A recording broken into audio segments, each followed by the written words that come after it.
Halo teman-teman, apa kabarnya? Semoga semuanya dalam keadaan baik, dalam keadaan sehat dan dijagai ya oleh Tuhan Yang Maha Kuasa. Nah, di video hari ini atau video kali ini aku akan membagikan nih tips memilih jurusan yang tepat sesuai dengan desain kamu.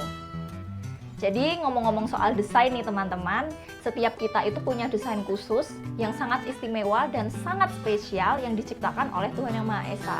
Setiap kita ini punya desain yang berbeda-beda loh. Dan yang pasti semua berguna untuk membangun bangsa ini, membangun negara ini, bahkan membangun dunia ini menjadi lebih baik. Jadi nggak ada di antara kita yang nggak berguna. Kita semua berguna dan berharga. Dan karena itu, kita perlu tahu desain kita itu apa, supaya nanti kita bisa memilih jurusan pendidikan yang itu sesuai dengan desain kita, dan juga bisa memilih pekerjaan yang itu sesuai dengan desain kita. Sehingga kita bisa maksimal nih, untuk bisa memperbaiki dunia ini menjadi lebih baik. So, langsung aja ya, aku bakalan men-sharingkan tips-tips yang bisa berguna untuk kita mengerti desain kita dan akhirnya bisa memilih jurusan yang tepat sesuai dengan desain kita tadi. Tips yang pertama, kamu perlu kenal nih dengan bakat dan juga minat kamu. Karena desain kamu itu nggak mungkin berbanding terbalik dengan bakat dan minat kamu. Jadi caranya gimana? Caranya yang pertama bisa lewat akademik, lewat nilai-nilai sekolah kamu. Makanya penting untuk kamu bisa maksimal belajar, mengerjakan semua tugas-tugas dan juga mengikuti pelajaran dengan baik. Nah dari situ nanti akan kelihatan mana nilai yang paling menonjol dan bisa jadi itu merupakan bakat kamu dan juga minat kamu dan tentunya itu sesuai dengan desain kamu. Contohnya gini, misalnya aku udah belajar di semua mata pelajaran. Tapi untuk nilai matematika aku ya mentok-mentok dapetnya cuma 7 sampai 8, nggak bisa tuh sampai yang 100. Tapi untuk bahasa Indonesia aku suka banget dan bahkan nilaiku sering dapat 9, dapat 10. Nah, kayak gitu teman-teman. Bisa jadi tuh emang aku punya bakatnya di bagian kecerdasan linguistik atau berbahasa. Makanya nilai-nilai bahasaku menonjol di situ. Terus kalau untuk yang non-akademik gimana? Tenang teman-teman, di sekolah kan ada tuh ekskul yang bisa menolong teman-teman untuk melatih skill non-akademik kamu. Makanya penting kamu juga ikut beberapa ekskul. Nggak harus semua diikutin ya. Pilih aja ekskul yang emang kamu suka di situ. Misalnya kamu berbakat main musik, bisa main piano atau mungkin main gitar. Terus kamu ikut ekskul musik dan ternyata malah bakat kamu juga berkembang di situ. Nah bisa jadi kan memang dari situlah kamu bisa tahu nih, oh ternyata aku punya bakat, punya minat yang juga menonjol di bagian musik ya. Atau misalnya kamu suka menulis dan suka membuat kayak susunan berita, kayak jurnalis gitu. Nah kamu bisa ikut ekstra jurnalistik di sekolah kamu. Jadi secara non-akademik kamu juga bisa lihat minat dan bakat kamu yang menonjol di situ. Itu ya. So, jangan sampai nih nggak aktif di sekolah. Tapi juga nggak usah ikut semuanya ya, nanti malah pusing dan keteteran sekolahnya. Lanjut ke tips yang kedua.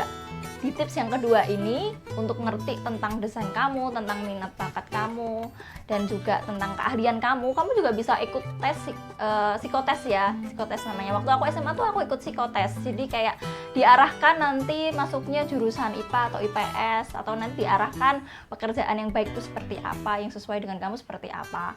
Nah, aku rasa mengikuti psikotes itu adalah langkah yang cukup baik untuk kamu bisa semakin mengenal diri kamu. Apalagi kalau di sekolah sudah memfasilitasi. Tapi kalau memang sekolah nggak mau memfasilitasi ya nggak apa-apa sih. Kamu bisa nabung buat ikut tes sendiri.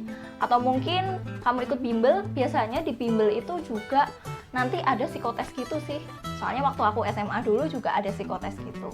So, kamu bisa lihat desain kamu itu lewat psikotes tadi. Oh, bisa jadi kamu punya bakat nih di kecerdasan linguistik tadi. Makanya kamu berbakat untuk berkomunikasi, ngobrol dengan orang, dan lain sebagainya itu. Nah, contohnya seperti itu ya. Jadi, tips yang kedua, kamu bisa ikut tes minat bakat atau psikotes yang nanti bisa menolong kamu mengerti, melihat bakat kamu itu apa sih. Di tips yang ketiga, untuk kamu bisa mengerti desain kamu sehingga kamu bisa memilih jurusan yang tepat adalah kamu bisa tanya ke orang tua kamu, saudara-saudara kamu, atau mungkin sahabat-sahabat kamu yang emang kenal sama kamu. Jadi kamu bisa tanya nih, contohnya ke orang tua ya, "Pah, menurut papa, aku nih berbakat di mana sih?" Misal papa kamu jawab, "Oh, kamu tuh berbakat di bidang komunikasi deh kayaknya. Kalau kamu menyampaikan sesuatu tuh bisa enak didengar dan juga bisa jelas kelihatannya." Nah, itu bisa jadi pertimbangan, oh mungkin jurusan pendidikan yang tepat adalah komunikasi kali ya, supaya aku bisa mengembangkan desainku ini, mengembangkan bakatku ini, sehingga bisa maksimal. Contohnya yang seperti itu ya. Tips yang keempat adalah punyalah mentor. Hah? Mentor? Apaan tuh? Nah, gak semua orang ya tahu mentor itu apa, jadi aku akan jelasin sedikit nih tentang mentor.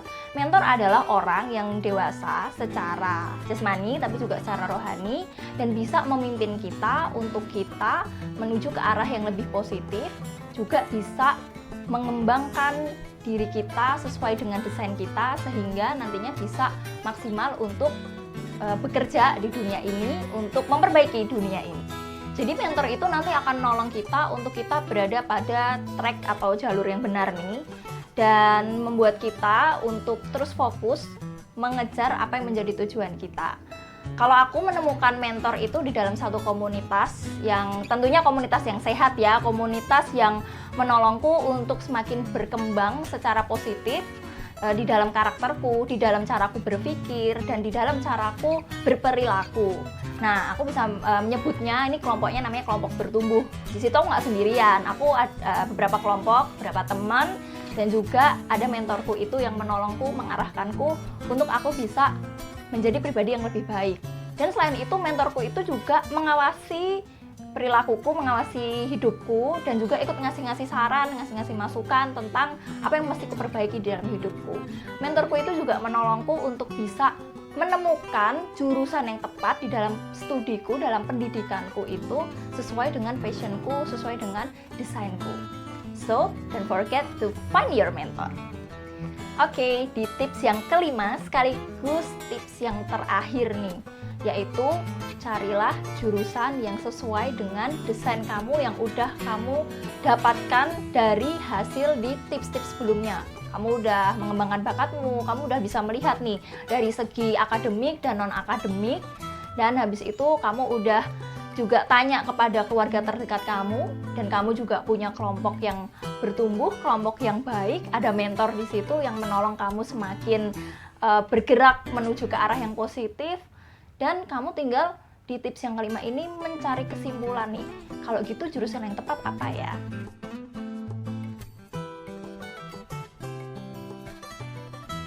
Nah, kalau misalnya nih kondisinya kita udah terlanjur salah jurusan, terus apa dong yang bisa kita lakukan?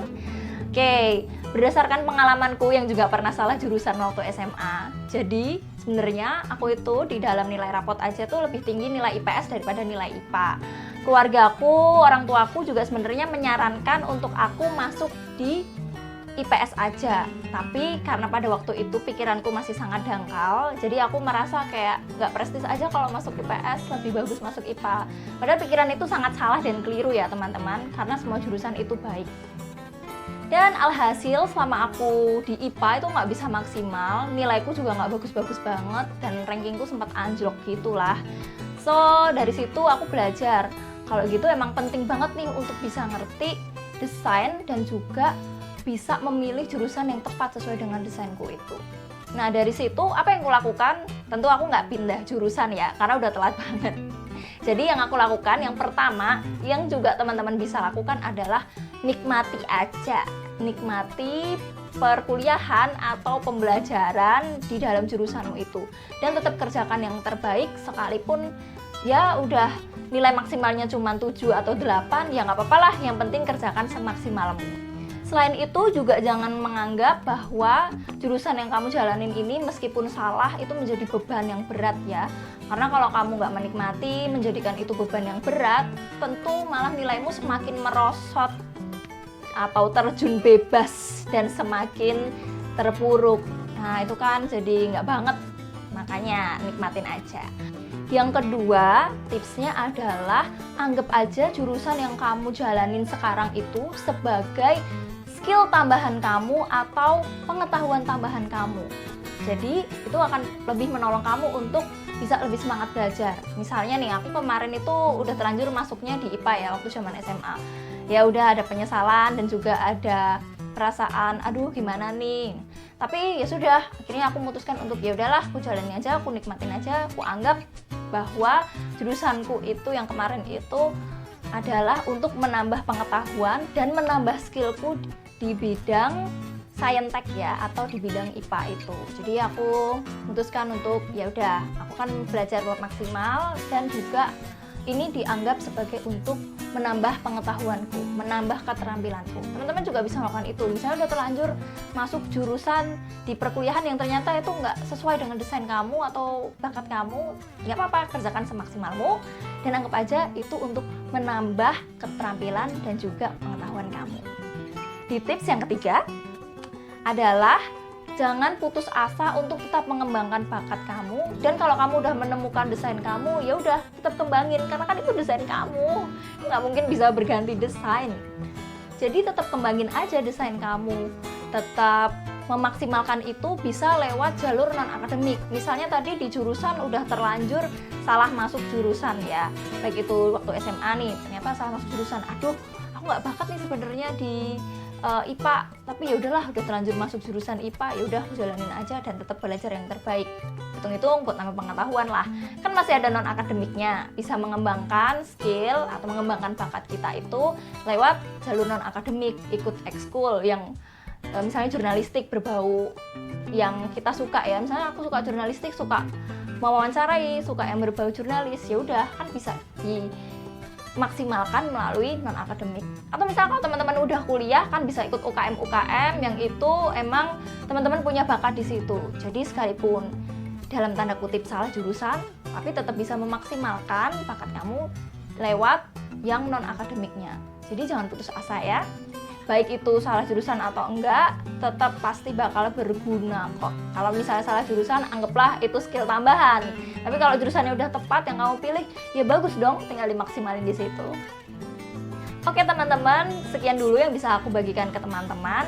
Seperti biasa, kita akan mengulang lagi tips-tipsnya supaya semakin paham dan bisa mempraktekkan juga. Yang pertama tadi tipsnya adalah temukan minat dan bakat kamu.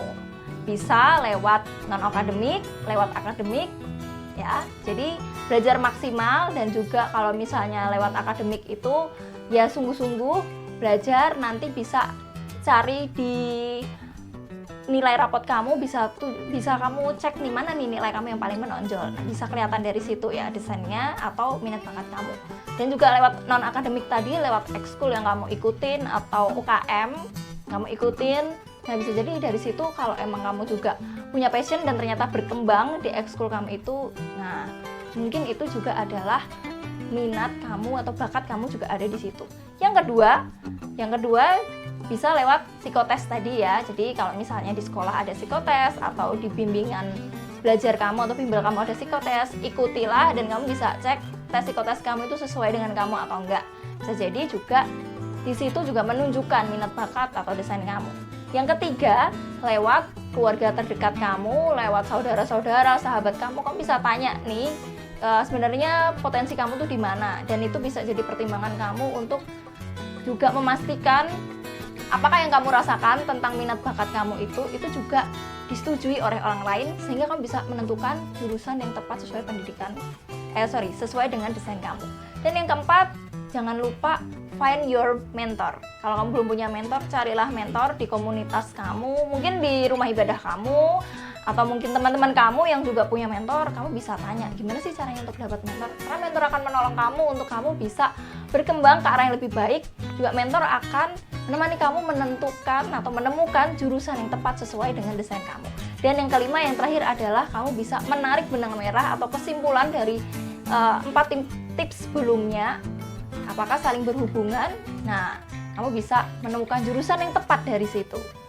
So, itu dulu yang bisa aku bagikan ke teman-teman. Kalau misalnya ada yang kurang, atau teman-teman merasa ada yang belum tepat, atau teman-teman masih merasa butuh video-video yang lebih membangun lagi selain tentang ngomongin studi, selain tentang ngomongin make up, teman-teman bisa komen di bawah ya untuk saran dan juga masukannya. Terima kasih teman-teman, jaga kesehatan dan sampai ketemu di video selanjutnya.